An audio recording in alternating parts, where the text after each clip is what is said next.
What was your part of it?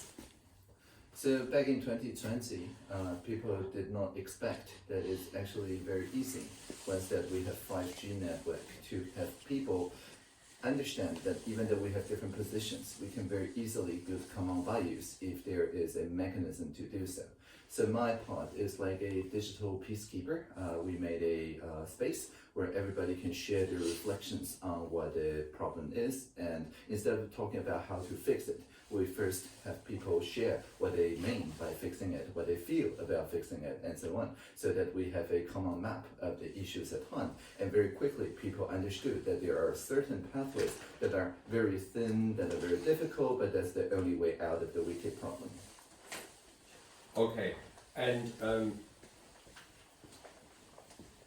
did it, if you look at it more universal, is there an idea how people kind of connected and cooperated on this level?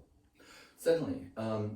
Back in the 20s, people had this idea that we have direct democracy on one side and representative democracy on the other, and they're kind of fighting each other instead of complementing each other. But in Taiwan, starting from the 2010s, we're starting to prototype a new political system where instead of these two systems competing on fixed resources like budget and things like that, we have them work in conjunction with one another. With participatory democracy set the agenda as like the first diamond in design thinking, which is, by the way, required reading for everybody educated in the 20s.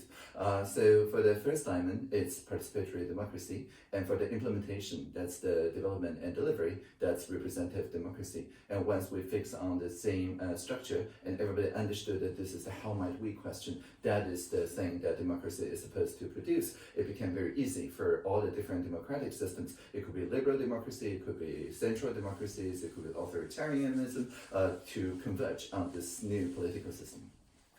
And when you say direct democracy, did kind of the digital help us? Did it help us? The digital helped us a little bit by making sure that people, when we are having face-to-face understanding, listening, and so on, these could be amplified so that people can enter the same empathy space. Previously, before digital, it's easy for a room with 20 people to end up, if you have good facilitation, agree on each other's values. But these 20 people cannot bring that feeling back to their comrades, back to their communities, and so on. So digital helped a little bit by putting us in each other's shoes when we're forming the common understanding. But around the year 2025, quantum really helped a lot more, because with quantum, we can now have people enter the space adjusted, tailor-made to their personal feelings, so that they can voice all their fears, or their doubts, or their misunderstandings, or their uncertainties, and participate in a tailor-made virtual conversation with everybody, trying to not convince them, but also just listen to them and provide a good overview effect feedback, so that people can feel that the Earth itself is talking to them, and that became only possible after quantum computation. And these different kinds of democracies you were talking about, are they upscaled? I mean, are they, the values might be more communal, but they are everywhere in a way? Yes, so around 2020, we introduced this idea of Internet of Beings. And so it is not just people, like adults, humans, that participate in the democracy, but gradually all around the world, people starting including like rivers, mountains, animals, and so on, all the different species capable of sentience, as well as collection of environment that could be translated into an avatar that speaks on behalf of them. All these were included in the participatory deliberations that we talk about. Of course, on the final decision implementation in the 20s, because of technological restrictions, these are still mostly human, but including the environment and the social and future generations in the first diamond is already helping a lot in the 20s. Of course, by the 30s, we now have pretty good sentient quantum simulations of future generations as well as of the environment, so that they can also participate in the second diamond, although this is somewhat experimental at this point. Wow. And the democracies, are they still based on a market-orientated economy? The market has been expanded.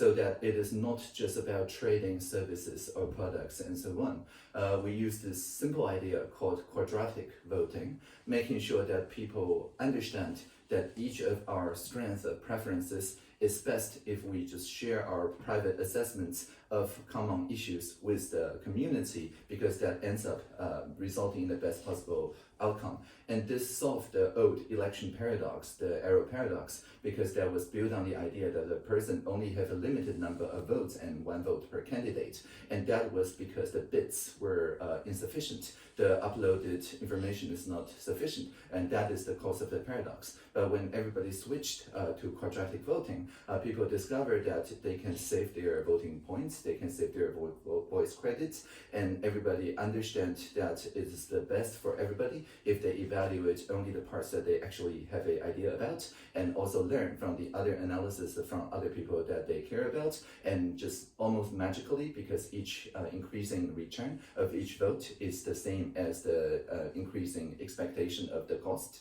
And so because the cost and the return are the same in this voting game, people are motivated to disclose their true feelings. And so without a top-down authoritarian distribution of political budget and so on, a good, fair, sustainable distribution just emerged because of this market of votes.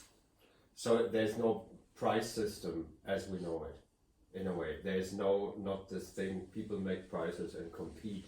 There is less competition. It's not competition oriented. In a zero-sum world, which is the bad old days, I think it was last century, it's so long ago, I didn't remember, people had this idea there's limited resources and we have to compete on a win-lose mechanism, and people who have lost make it a lose-lose mechanism to basically get revenge because of the systemic imbalances. But using quadratic funding, quadratic voting, and other methods designed from the radical exchange movement, we discovered that if we, instead of playing game theory on zero-sum games, we can do reverse game theory, which is mechanism design. So once you turn mechanism design into a participatory game, everybody start devising games that are truly win-win for everybody involved. And because of that, people now engage in a lot more creative pursuits when it comes to politics. If people detect that there is a win-lose dynamic going on, people will say, hey, let's just have jam and a hackathon and come up with a better mechanism instead of focus their energy on winning the game and making other people lose. And next year comes out this Serenity from Ethereum. Mm-hmm. I mean, yes. It came out in 2020. Yes. And was that part of the solution? Yes, the Serenity fork actually prompted people to have a new imagination about what a rough consensus-based governance can do.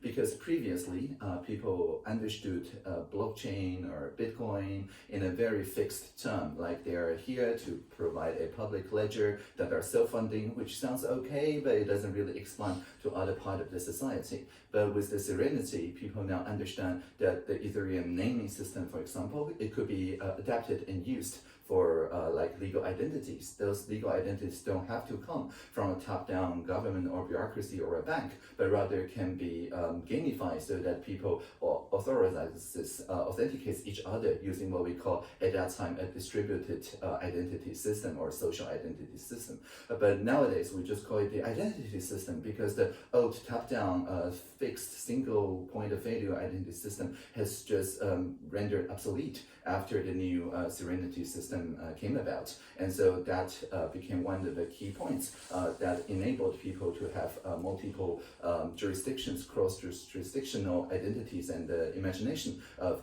alternate governance system become not something that you have to rent an island, but can do right away in your existing communities and are compatible with existing contract law and so on. Wow. Fantastic. Okay. Yes. Thank you so much. Very convincing. Brilliant.